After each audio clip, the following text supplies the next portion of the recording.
آج کل نوجوان نسل صحت کے معاملے میں کیوں پیچھے ہے؟ اکثر یہ دیکھا گیا ہے کہ ادھیڑ عمر والدین اور گھر کے بعض دیگر بزرگ افراد اپنے بچوں اور نوجوان نسل کے مقابلے میں زیادہ تندرست اور توانا اور چاق و چوبند نظر آتے ہیں۔ وہ دن بھر کام کر کے اور مصروف دن گزار کر اتنا نہیں تھکتے جتنا نوجوان نسل تھوڑے سے کام یا پڑھائی کر کے تھک جاتی ہے۔ آج کے زمانے میں بالخصوص شہروں میں ملاوٹ والی اشیاء خورد و نوش کا استعمال عام ہے اور خالص اشیاء نایاب ہیں۔ اس کے ساتھ ہی نہ صرف کھیلوں کی سرگرمیاں محدود ہو گئی ہیں بلکہ نوجوان ورزش کرنے اور پیدل چلنے سے بھی کتراتے ہیں۔ ان کا زیادہ تر فارغ وقت موبائل میں گزر جاتا ہے۔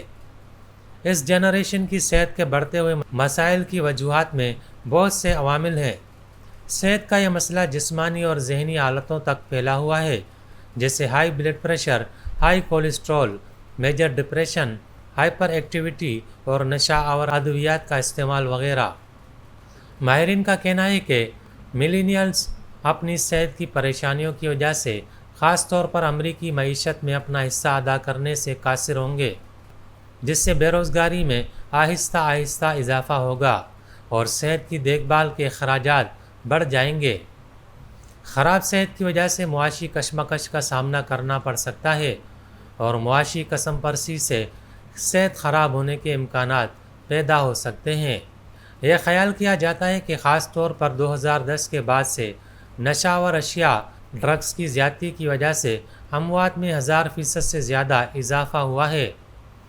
ماہرین نے متنبہ کیا ہے کہ مجموعی طور پر اس نسل کی صحت کی مخدوشی کا پہلا نتیجہ علاج کی مدت بڑھنے یعنی اخراجات میں اضافے کی صورت میں نکلے گا۔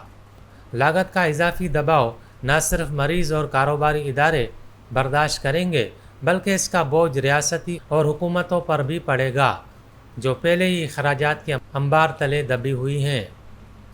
ہمارے معاشرے میں بھی لوگوں کا طرز زندگی کوئی مثالی نہیں ہے۔ حفظان صحت کے فقدان، صحت عامہ کی سہولتوں کی عدم دستیابی، غیر یقینی سیاسی اور اقتصادی حالات نے ہمارے ذہن اور جسم کو جکڑ رکھا ہے۔ اس کے علاوہ جو لوگ کسی طور پر اچھی آمدنی کے حصول میں کامیاب ہیں، ان میں سے بھی بہت سے اپنی ملازمت سے ناخوش ہیں۔